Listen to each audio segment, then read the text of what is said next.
আমার এই এখতিয়ার সংসদ সদস্য হিসেবে, এই সার্বভৌম সংসদের এখতিয়ার, কি একটা গণভোটের সংস্কারের হ্যাঁ অথবা না দিয়ে 70%-এর কথা যেটা বলছে সেটা কি ভায়োলেট করা যায়? তারা তো বলেছে আপনি সংস্কার চান কি চান না, চেয়েছে, আমরা তো সংস্কার চাই, কিন্তু কিসের ভিত্তিতে চাই? যেটা রাজনৈতিক সমঝোতার দলিল হিসাবে জুলাই জাতীয় সনদ 2025 ভবিষ্যতের পথরেখা যেটা স্বাক্ষরিত হয়েছে ঐতিহাসিকভাবে, সেটার ভিত্তিতে সংস্কার চাই। আর প্রশ্ন উঠতে পারে গণভোট এবং তার ফলাফলের কি হবে? বলে ফেললাম, অসাংবিধানিক আদেশের অনুবলে বেআইনি কোনো আদেশের মাধ্যমে কোনো কিছুই বৈধতা পেতে পারে না মাননীয় স্পিকার।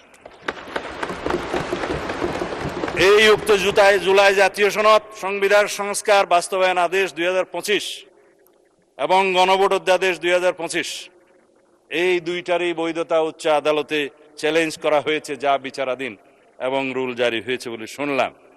অতএব বিচারাধীন বিষয়ে পার্লামেন্টে বিতর্ক হবে কি হবে না সেটা আলাদা বিতর্ক হতে পারে, এই বিতর্ক এখানে হবে কি হবে না।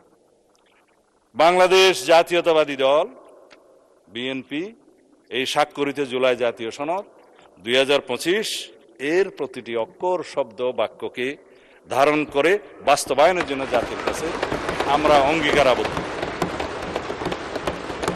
আমরা জুলাই জাতীয় সনদের আলোকে জুলাই ছাত্র গণ অভ্যুত্থানের 2024-এর শহীদের আকাঙ্ক্ষা এবং জাতির প্রত্যাশা পূরণের প্রতিশ্রুতিবদ্ধ।